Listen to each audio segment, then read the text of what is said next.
call you, man. Shout out to Mr. Skateland USA. I was looking at Facebook the other day, and they got a thing saying, I'm so Compton. And they said, yeah, Skateland was right there where Amazon and UPS was. No, it was not. That was the Brickyard. I don't understand. How can you be so Compton and not know where the Brickyard is? Not know the Skateland and Doodles was right next to each other on the east side of Central, not the west side of Central. And the Brickyard is where UPS and Amazon is right now. But I'm so Compton. I remember when Doodles was right there where Amazon used to be. No, you lying. You ain't from Compton. Anyway.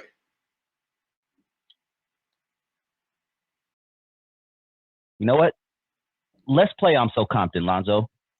And I'm going to post this in that group because I'm part of that group also, and I enjoy a lot of the content that they put out there. But I want to play I'm So Compton with Lonzo. I'm obviously not from Compton, so I can't play, but I'm So Compton, Lonzo. Give me an I'm So Compton that you're so Compton that I'm so break Compton. it down. I'm so Compton. Black businesses, whatever. I'm so Compton. I used to fuck the Compton drive-in. I'm so Compton. I used to walk across the street from Country Farms, right there on Rosecrans and Central, an open air market. Literally, it was an open air market, Country Farms. I'm so Compton. I remember when one of the worst accidents happened at Compton, right there at Central and Rosecrans. A whole family got burnt up leaving the KFC because Tam's used to be a KFC back in the day. Okay, one of the first KFC we ever went to, and to go to that KFC on a Friday or Saturday night was a major treat. That's why my daddy got paid. I'm so Compton. I remember partying in the lobby at Golden Bird on El Segundo and Central, because it was like a goddamn party every Friday night. It take 25 minutes to cook chicken, and they got it backed up like a son of a gun, and you can't eat. What you gonna do? They got a jukebox. Folks start partying. Talking about parking lot pimping, right there at Golden Bird, across the street from Centennial High School, where the Smart and Final is. Well, I'm sorry, what the 7-Eleven is right now. Yes. I'm so Compton. I worked at Rosecrans. I worked at the Kenny's on Rosecrans and Central. Yes, sold shoes for them in 3 years. I'm so Compton. I remember going to Newberry's on Sunday, and I'm so Compton. I remember going to Thrifty's right there on Rosecrans and Central, and a single scoop of ice cream was a nickel, a double scoop was a dime. Okay, I'm so Compton. I used to eat. I used to love Holly's Barbecue in the doggone plaza right next door to Benson's Men's Store. Yes, I'm that Compton. I'm so Compton. Yes, I'm so Compton. I remember Sad Sacks on Compton Boulevard. You don't know nothing about Sad Sacks. Sad Sack was like a Western surplus. It was an Army surplus store on Compton Boulevard. My dad used to go there all the time. And I loved that place. It was always tore up. It was had boxes and boxes of Army surplus shit in there. I mean, Army fatigues and helmets and boots, all kind of shit. My man would go there all the time. What he would buy, I don't know. But we'd go there on a regular basis. I see you, Martin. Much love to you, Doc. Thank you very much. I'm so Compton. I remember when Compton was cool. You could walk through Compton without a problem.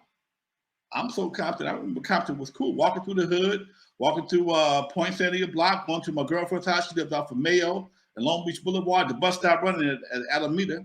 You had to walk over there. She lived right off of, right before you got to Alondra. So I had to walk from Compton Boulevard and Alameda through the neighborhood, take a little shortcut, cross Long Beach Boulevard, and go to our house right there on Mayo. And we would pop lock in the backyard. So at least I was trying to learn how to pop lock. Never got my pockets padded, never got jammed, never had no problems. I remember, I'm so Compton. I remember when Compton was cool. Thank you very much. Damn, man. Sounded like a great place at one time. You said something that tripped me out. There was a time where Compton didn't have graffiti. I drive through Compton. It's graffiti everywhere, on top of graffiti, on top of graffiti. I can't picture Compton without graffiti. Dude, I remember, I'm so Compton. I went to St. Albert's right there on down the Beach Boulevard. There was a dairy across the street, right next to Regina Cherry High School, all girls high school. And when I would get in trouble, they give me detention. My mama said, I ain't waiting. And shit, I would love to walk home from school. I'd save my lunch money, go to the dairy, spend about 30 cents, get me a bag of potato chips, a pack of yellow zingers, and a damn 10-cent soda.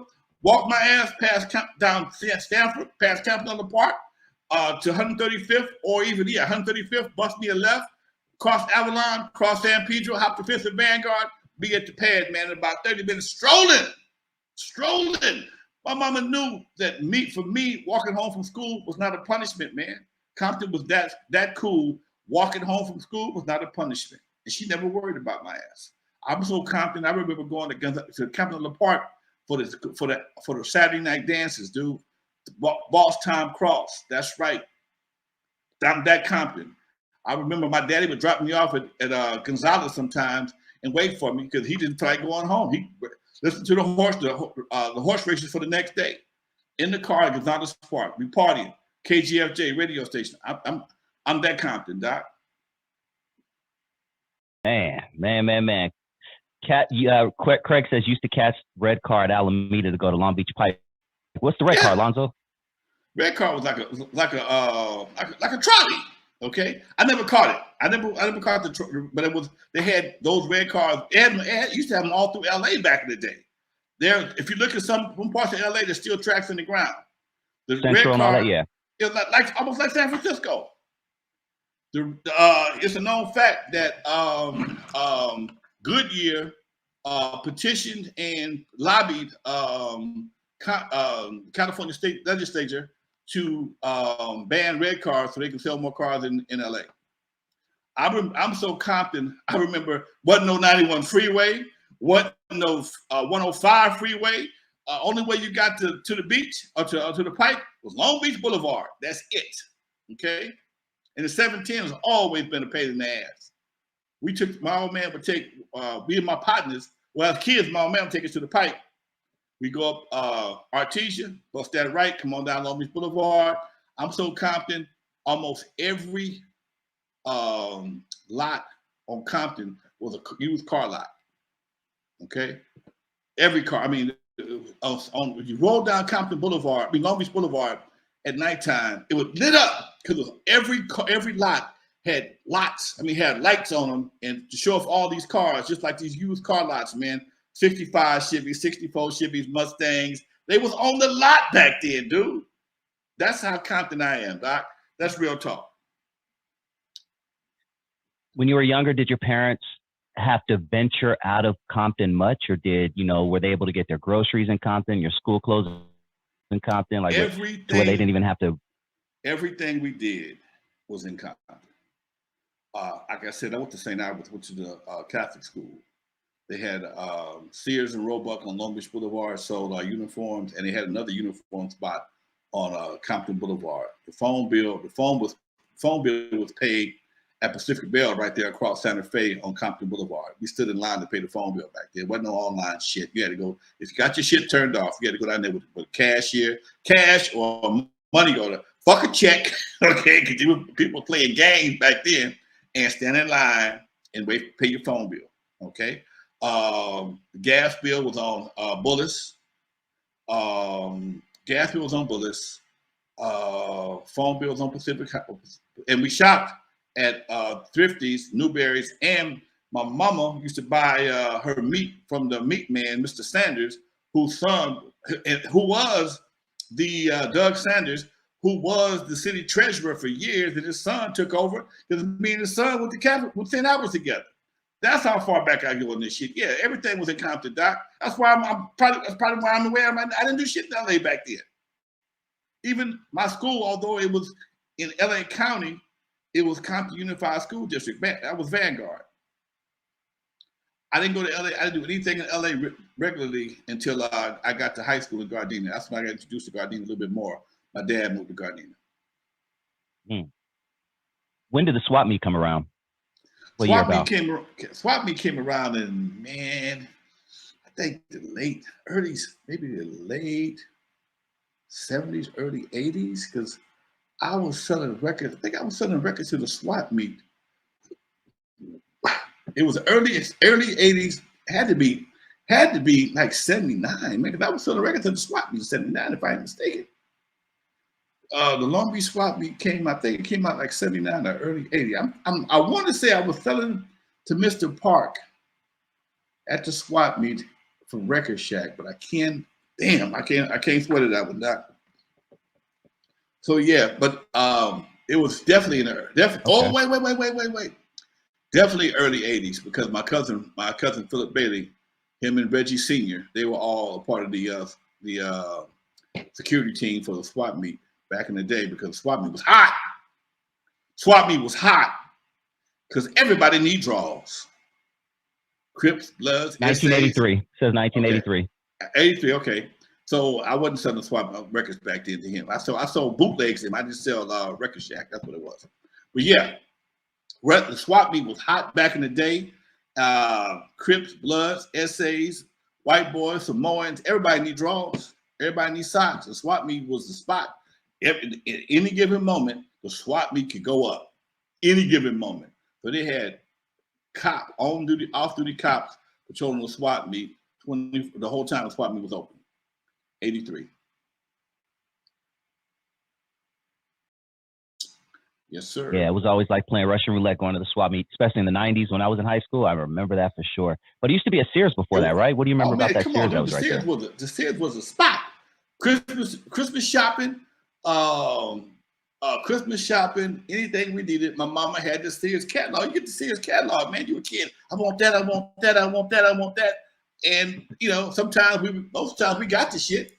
I don't have them horror stories as a kid, man. My folks wasn't rich by no means. My old man was a hustler. He made sure we got what we wanted, and his line was, "You're gonna have everything you need and most of what you want." Because I didn't have shit when I came up, so that's what his thing was. You're gonna get everything you need and most of what you want. Bicycles, skates, whatever we wanted. I don't have no stories about lights being off and no water and no food. No, can't say that, dude. I can't say that. But Sears used to scare the shit out of me. Okay, because Sears has right now, even Walmart, as a kid, this shit was terrifying.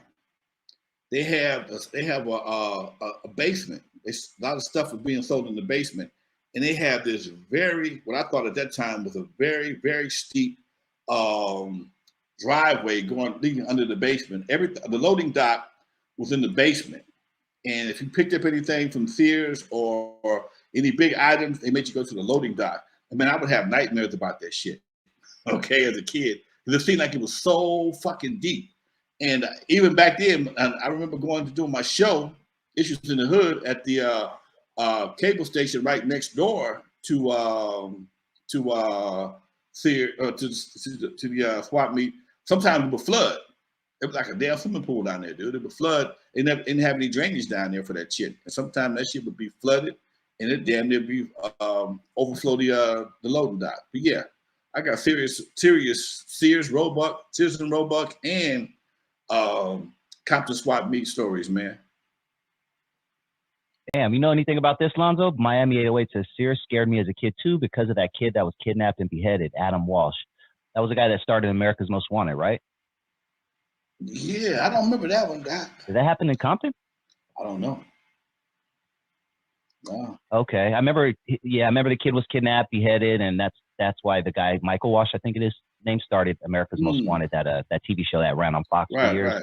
But I don't know if that happened in Compton. But yeah, Sears always did have a little weird vibe to it. Yeah, you hit a certain area like near between the kitchen and the bed set. You're like, oh, yeah, dude, it's like everything just disappeared. As long as you stayed where the clothes were and stuff like that. But as you got to them appliance parts, it got real lonely and Maytagish and shit. You know, it's nah. Yeah, that's real shit. No fun. Yeah, man, I like playing that. You know, when did your father and your mother move to Compton? What year? Dude, I was born in Compton. I lived on Magnolia when I was a kid. So they were there before. But I remember, I vaguely remember leaving Compton because I was a little kid hanging out with my dad. I remember living on Magnolia. We rented a house in Magnolia for a while, and we finally bought the house on Carlton, and had to be like 60. I was born in 57, so maybe about 60, 61, 62. So they always lived in Compton. My mom and dad came to California for them good jobs, for them good government jobs, working for. My dad they both worked for Douglas Aircraft. Okay, so that was one of the best jobs you can get back in the day. I think it might have been paying like $3 an hour, $4 an hour, something like that. you know, good union job too. And they saved up enough money to buy a house. House back then, 6,500. 6,500. Whole house, land, everything. 6,500. Might as well have been $1 million. I remember when they was talking about they built Centerview off of Avalon, and them houses was $22,000. My old man passed by there when they $22,000. He was flipping out. $22,000. What the fuck they gonna do for $22,000? Okay, and yeah, my old man, my mama, let's just ride by and see what they look like. My old man, like fuck them motherfuckers. And yeah, dude, and that was shit back then. Centerview, come on, man, that was a place to be. And Carson was barely being built. Carson had barely been built, man. It was like, I don't think the mall was built yet. They was building the mall.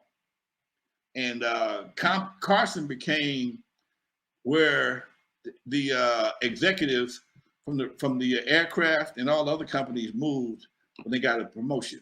So if you got a promotion, had a couple of dollars, you moved to Carson. Houses in Carson, they started off about 17, 18,000, but the real nice ones were 22, 23. And you had a little bit of money to get them houses. You know, had to have a little money. What did they say? Got to have a little money left over in Carson back then. Okay.